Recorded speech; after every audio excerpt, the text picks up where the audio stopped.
did your socks go? Why do I keep putting socks on you guys and y'all keep taking them off? Hey, go put this in your room. Look, it's mine. You don't need to carry it everywhere you go. Why? Say ass. Why? Rock, I want you to put your socks on. Can you put your socks on? Don't give me sis. Me. My word. These kids are not interested in listening to their mum at all. And worse is that Megan lets them get away with it. Kinsley, we're gonna wait, okay? Look at mommy. Look at Can I mommy. just do this real quick? No, look at mommy. Kinsley, look at me. I want to do this. Kinsley, real quick. look in my eyes. What? Not right now. As I said, no. Why not? Kinsley, Julia, look at me right now. Kinsley, you're not gonna throw a fit because you don't get your way. You're going to listen to me, okay? So you can stay in. You can stay in. Kinsley? I understand. Okay, well then you can understand in here. You're not gonna throw a fit because you don't get your way. What happened? She just got mad because I told her to look at me and she wouldn't look at me. And so she's in her bed. Okay, so here's what I do want you to do. Okay. All right? Let's both get on the same page here.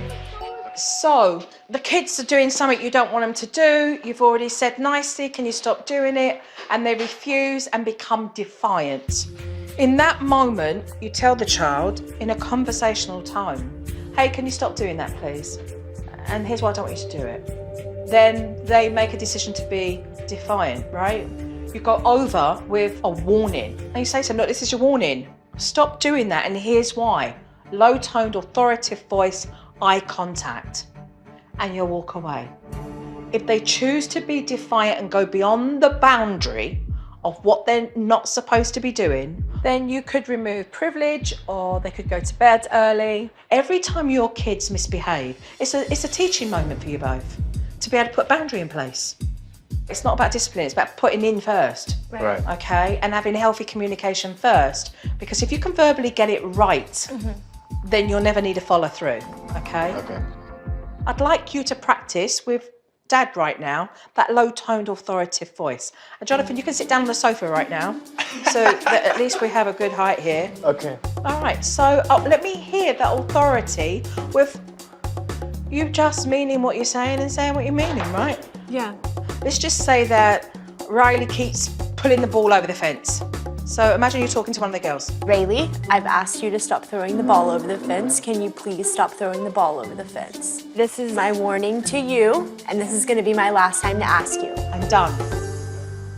Next step is sorries, accepted, hugs and kisses, and we move on. So I'd like you to use that authoritative voice and go in and just finish off what you started with. Kinsley? There's more work needed with respects to Megan not feeling bad for telling off the children and recognising that it takes a great parent to understand the importance of having boundaries. And I'm sure she'll get better at doing that and have more confidence. Kinsley, I want to talk to you. I don't want you to act like that towards mommy. Whenever I told you to do something, you continued to not look at me when I asked you to look at me, and you kept telling me no. When mommy says no, that means no. Next step is sorries. Can you apologize to mommy? Sorry, Mommy. Okay, I accept your apology, Hugs and Kinsley. kisses. No grudges held. Can we please move on? Good voice tone. I felt a little silly talking to Jonathan like he was a child, but Joe's techniques really are working for my family, so it's nice to have that insight from somebody else.